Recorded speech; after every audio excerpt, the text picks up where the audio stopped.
I was home alone when my phone rang. You've been accepted to a program in Turkey. I just started screaming.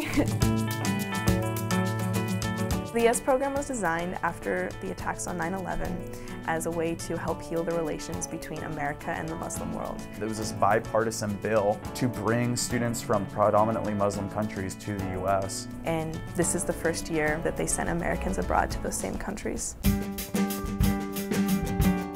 I was picked up by my host father in his big Range Rover, and my host mom, she just opens her arms and she just wraps me in this huge bear hug, and she's totally excited, and she says, "What day were you born on?" And I was like, I was born on a Friday.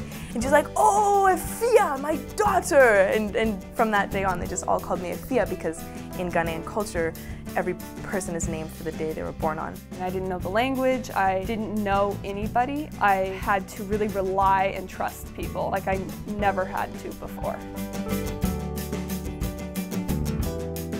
In Cairo, I felt just as safe as I do in my tiny little town of 2,000 people in Washburn, Wisconsin. I had a support network, I had my host family, I had my liaison. While I was in Ghana, for me it was a very reflective time on the years prior. How am I living more fully here than I was like junior year, freaking out about SATs? And how can I live differently going forward?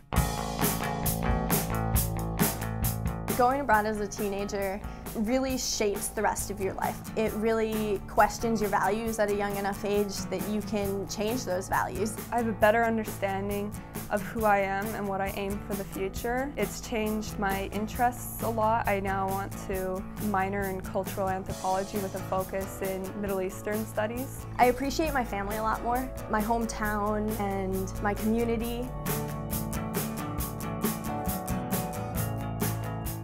My family certainly doesn't have excess funds to send me to Turkey for a year, but it's something I'm passionate about. And so State Department sponsored programs allowed that door to be open for me. You just don't understand another place until you really live it and breathe it and eat it and feel it. And I really want other people to be able to experience that.